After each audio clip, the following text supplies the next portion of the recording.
বিজেপির ভোট ব্যাংকের 26-এ তৃণমূল যমরাজ কি বললেন শওকত মোল্লা। রাজভবন তো ওয়াকফ এর সম্পত্তি, মাননীয় সিদ্দিকুল্লাহ চৌধুরী। পশ্চিমবঙ্গ সহ পার্শ্ববর্তী এলাকায় এটা দেখবে মাননীয় মুখ্যমন্ত্রী মমতা বন্দ্যোপাধ্যায় চেয়েছিলেন কলকাতাকে লন্ডন বানানোর, কিন্তু কলকাতা তৈরি হয়ে গেল বাংলাদেশ।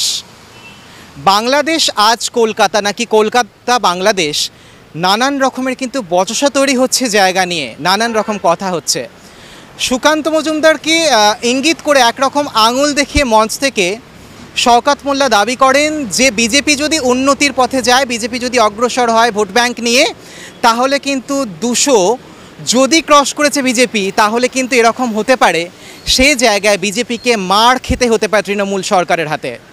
তাহলে এখন মুর্শিদাবাদের ধুলিয়ান তো ধুলিস্বাদ, কলকাতা লন্ডন থেকে শুরু হয়ে গেছে, পাল্টে গেছে, পরিবর্তন হয়েছে, পরিবর্তিত হয়ে দাঁড়িয়েছে বাংলাদেশ।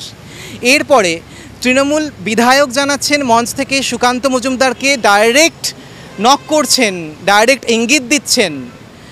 জানা নেই কোনো আপোষী দুশ্মনী আছে কি না ওদের দুজনের মধ্যে।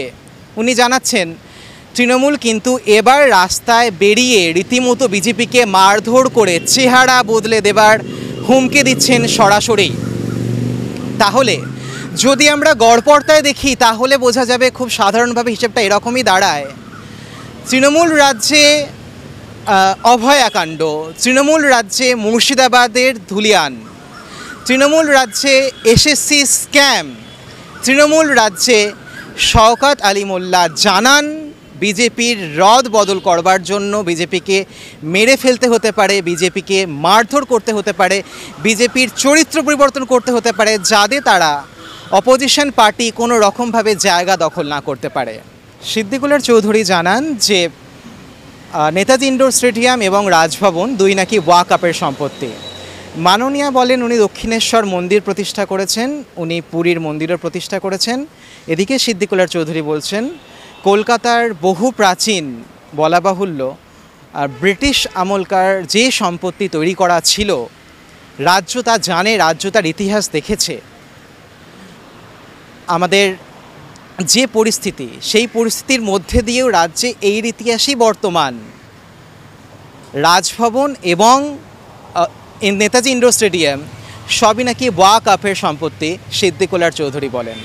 তাহলে আজকের রাজ্যে সবই যদি বাংলাদেশের সম্পত্তি, সবই যদি ওয়াকফের সম্পত্তি, সবই যদি তাদের, তাহলে রাজ্যের কি নিজের কিছুই নেই? রাজ্য কি সম্পূর্ণ ভিখারি ছিল? তৃণমূল বিধায়ক শওকত মোল্লা জানান মঞ্চ থেকে হুঙ্কার দিয়েছেন যে বিজেপি এইবারে 200 যদি পার করেছে ভোটের সংখ্যা, তাহলে তাকে মারধর করা হবে। অকথ্য ভাষাতে এই কথা তিনি জানিয়েছেন মঞ্চ থেকে।